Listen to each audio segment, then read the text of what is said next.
ध्यान त्रयोदशी है। इसके लिए ही धन्य त्रयोदशी और बाद में धन त्रयोदशी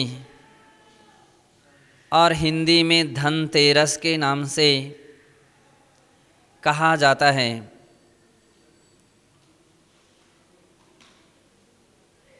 जैन दर्शन में इसका अत्यंत महत्वपूर्ण स्थान है और वह यह कि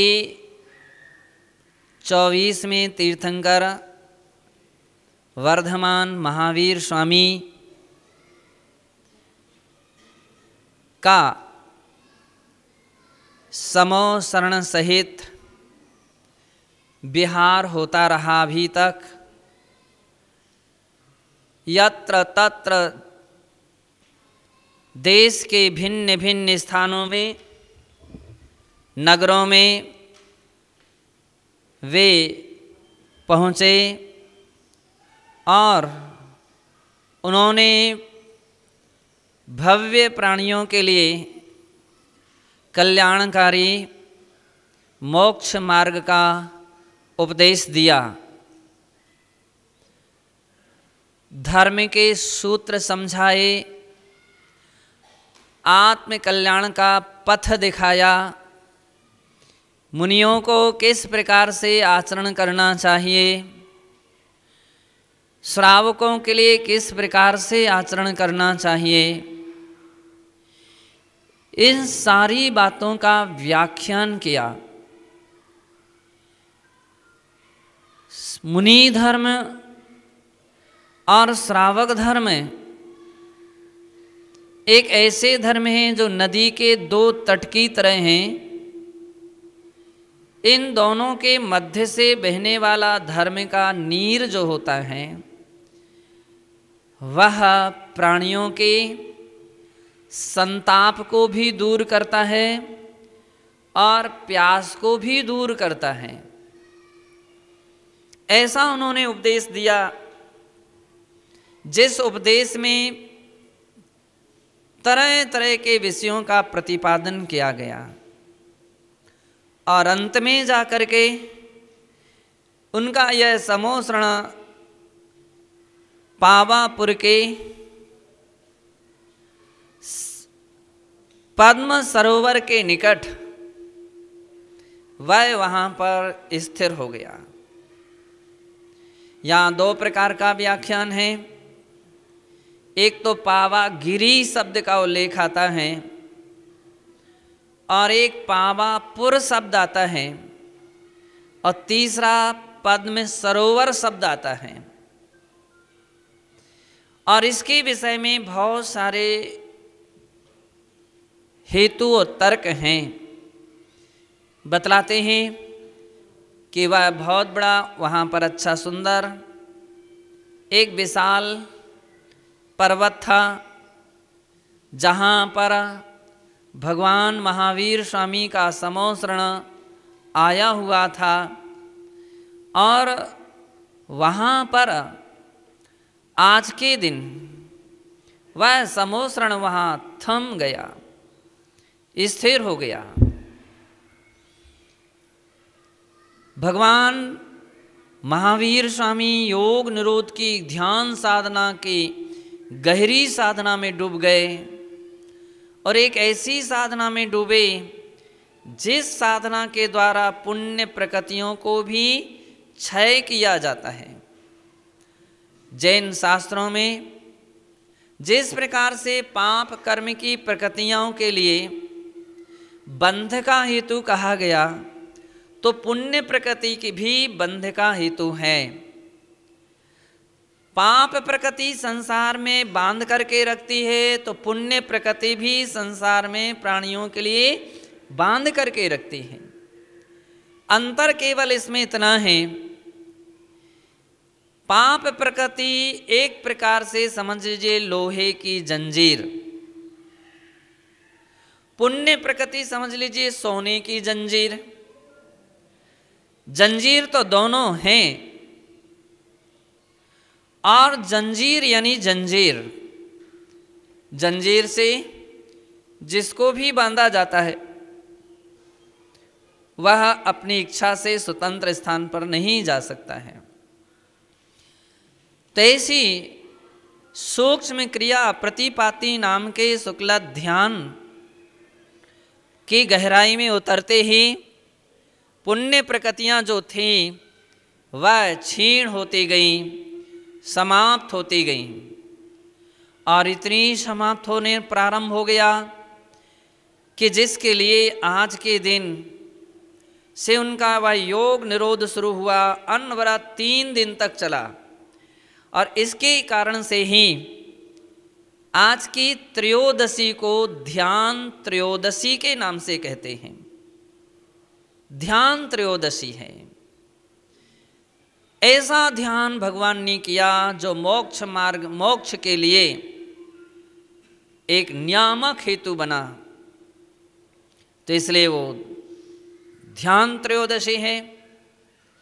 जब ऐसा योग निरोध हुआ तो समोसरण के वैभव धीरे धीरे विघटित होना प्रारंभ हो गया, और इतने विघटित होने लगे कि बतलाते हैं कि वे सारे के सारे समोसरण का वैभव, उसका विभूति, उसके सारा रत्न वगैरह हैं, आम जगत में सामान्य हो गए, और धीरे धीरे तीर्थंकर भगवान महावीर अधर ही रह गए।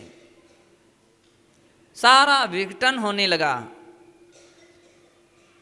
लोग धन की इसकी उपासना करने लगे। आम तौर पर इसलिए लोगों ने इसलिए धनतेरस के रूप में प्रारंभ कर दिया। कहीं धन्य त्रयोदशी इस प्रकार से भी हम समझते हैं कि वह त्रयोदशी धन्य हो गई जिस त्रयोदशी के दिन भगवान महावीर स्वामी ने योग निरोध किया था। वे एक ऐसी साधना में डूबे रहे बंधो, इसलिए वह ध्यान त्रयोदशी, धन्य त्रयोदशी और आपकी भाषा में धनतेरस सार्थक और सफल हो गई।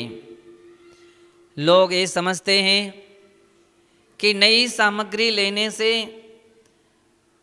हमारे यहाँ धन आएगा, लक्ष्मी आएगी, लक्ष्मी प्रसन्न हो जाएगी। सत्य है, लक्ष्मी सामग्री से नहीं, मोक्ष लक्ष्मी तो ध्यान करने से प्रसन्न होती है। भगवान महावीर स्वामी ने ध्यान किया, अनवरत 3 दिन तक ऐसा ध्यान किया जिसे सूक्ष्म क्रिया प्रतिपाती नाम का शुक्ल ध्यान कहते हैं। अभी माता जी बतला रही थी कि महाराज श्री महावीर भगवान का तो केवल ज्ञान का पूरा समय ध्यान रूप ही था, पूरा समय ध्यान रूप था। इसके विषय में धवला जी में पूज्य आचार्य श्री वीरसेन स्वामी ने बहुत अच्छा खुलासा किया, और वे कहते हैं कि यूँ तो ध्यान जो होता है वह 12वें गुणस्थान तक ही होता है। जब तक केवल ज्ञान नहीं हुआ है, जब तक क्षयोपशमी ज्ञान था, तब तक ही मन की स्थिरता की आवश्यकता थी। जिनको अब केवल ज्ञान हो जाने पर छायिक ज्ञान हो गया तो उनका मन सहज स्थिर हो गया। महापुरुषों के लिए अब ध्यान का कोई भी संभावना ही नहीं रही, केवल ज्ञान हो गया, परिपूर्ण ज्ञान हो गया। लेकिन फिर भी आचार्यों ने चारित्र की परिणति में जो अंतर आता है और उनके माध्यम से जो कर्मों का क्षय आदि होता है, उसके लिए भी ध्यान की श्रेणी में लिया है। और जहाँ 13वें गुणस्थान को संयोग केवली कहते हैं, अभी तक बादर योग थे, स्थूल योग थे, भगवान विहार करते थे तो पद चिन्ह आकाश में भी उनके पैर चल करके, जैसे अपन सभी चलते हैं वैसे उनके भी कदम बाई कदम रखते थे। जैसे अपन उठते हैं बैठते हैं, भगवान भी विहार के समय खड़े हो जाते हैं और समोसरण के समय विराजमान हो जाते हैं। तो इस प्रकार से योगों की प्रवृत्ति थी, स्थूल योगों की प्रवृत्ति थी। दिव्य ध्वनि खिरती थी, वचन वर्गणा भी चल रही थी, द्रव्य मन भी अपना काम कर रहा था। अब सभी प्रकार के योग जो हैं सूक्ष्म क्रिया प्रतिपाती नाम के शुक्ल ध्यान के द्वारा वे सूक्ष्म हो जाते हैं। धीरे धीरे योगों की प्रवृत्तियां समाप्त हो जाती हैं, अर्थात चलना, उठना, बैठना, उपदेश देना, ये सारी की सारी प्रतिक्रियाएं बंद हो जाती हैं। उसका नाम है सूक्ष्म क्रिया प्रतिपाती शुक्ल ध्यान। और इसके द्वारा वे शेष रहे अघाती कर्म की प्रकृतियों को क्या करते हैं, क्षीण करते चले जाते हैं।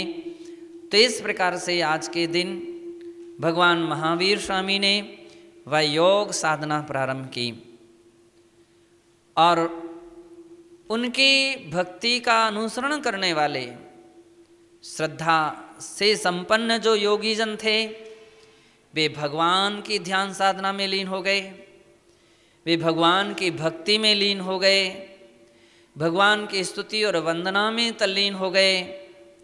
उल्लेख मिलता है कि आदिनाथ पुराण में कि जिस समय आदिनाथ भगवान ने 1 महीने पहले से योग निरोध प्रारंभ किया था, तो उस समय 1 महीने तक भरत चक्रवर्ती समोसरण में ही रहे, वे अपने स्थान पर नहीं गए। 1 महीने का उन्होंने उपवास किया था और वो अखंड उनकी स्तुति वंदना में संलग्न थे। भगवान महावीर स्वामी के भी ऐसे भक्त जो अनवरत 3 दिन तक भगवान के समोसरण में रहे और उनकी साधना, उनकी भक्ति, स्तुति वंदना में संलग्न रहे। आज भी हम सब 3 दिन तक 13, 14 और अमावस्या के दिन तक भगवान की ध्यान करते हैं, स्तोत्रों का पाठ करते हैं, जाप करते हैं, स्तुति करते हैं, वंदना करते हैं। ये ध्यान साधना की एक अहम भूमिका है। विभिन्न प्रकार के तंत्र मंत्र साधना करने वाले आज से वे विभिन्न प्रकार के मंत्रों की साधना इत्यादि करके साधना हिंदू संप्रदाय में भी करते हैं और वे आज से उनकी साधनाएं प्रारंभ हो जाती हैं और अलग अलग दृष्टिकोण से त्रयोदशी से अमावस्या तक का जो दिन 3 दिन का जो समय है वो अत्यंत अत्यंत महत्वपूर्ण माना गया है। अन्य अन्य संप्रदाय में वो लक्ष्मी की प्रसन्नता का दिन माना जाता है, तो गृहस्थ लोग ऐसी धर्म साधना करते हैं जिससे श्री प्रसन्न हो जाती है। सत्य है, श्री के 2 अर्थ हैं, एक का अंतरंग लक्ष्मी और एक का नाम है बहिरंग लक्ष्मी। बहिरंग लक्ष्मी का अर्थ है समोसरण आदि वैभव। अंतरंग लक्ष्मी का अर्थ होता है वह अंतरंग लक्ष्मी जो होती है वह अनंत चतुष्टय हैं, वह अंतरंग लक्ष्मी है। तो उस अंतरंग लक्ष्मी से भगवान महावीर स्वामी ने यूं केवल ज्ञान प्राप्त करते ही अंतरंग लक्ष्मी को प्राप्त कर लिया और इस प्रकार की चर्या और धर्म साधना में संलग्न रहे।